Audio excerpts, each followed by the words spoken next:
In this tutorial, you'll learn how to make face masks from socks, 3 different ways, all of them no-sew and with minimal supplies. Hello, thank you for joining me. I'm Anna and I'm here with Fun Sock Creations. The best socks to use for these face masks are socks that are very tightly woven, hold your fabric up to the light, and if it lets a lot of light through, then it's probably not a great option. But if it blocks a lot of the light, then that's a good option. Head on over to funsockcity.com for some great sock options for this project. So the first one, you'll take a sock. This is a long sock, and you'll just take 2 rubber bands and slide them onto each end, and then fold those ends towards the center. And you can adjust this for the size of your face by just moving them out or in, and then bring this up to your face, wrap it around your ears with the rubber band, and there you have a very basic mask. But you could take it a step further by bringing these together, putting the toe into the opening of the sock like that, then take a safety pin and pin those in place to each other, not to this other side, but just to each other. Then put it on your face again, but this time you'll bring this part up over your nose, and this bottom part will stay down, kind of wrapping under your chin. That way it creates a more full coverage. These are not to prevent you from getting sick, but mostly the CDC has recommended that we put these on so that we protect other people. If we are sick and don't realize it, then we are helping to protect our communities. Number 2, if you don't have any rubber bands, this is a great option. Cut off the top portion of your sock about 2 inches, and then cut that piece also in half.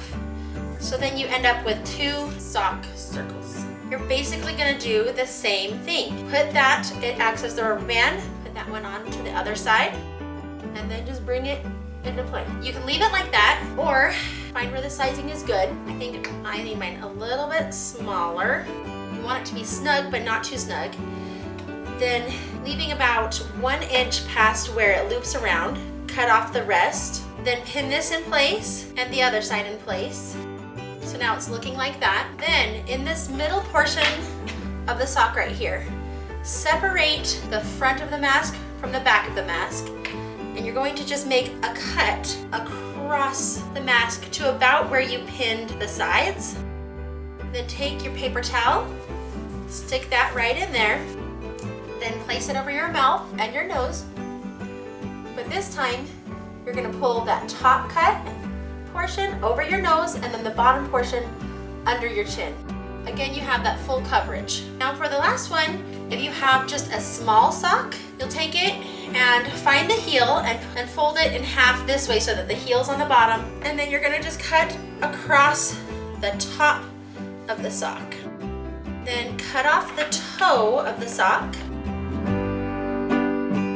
Take the sock and turn it wrong side out and fold it the exact same way it was, just wrong side out. And you're going to cut from the folded edge, you're going to cut about halfway on each side. It's halfway here and halfway here, about 1/2 inch from the end. You can take your paper towel again, place it in there,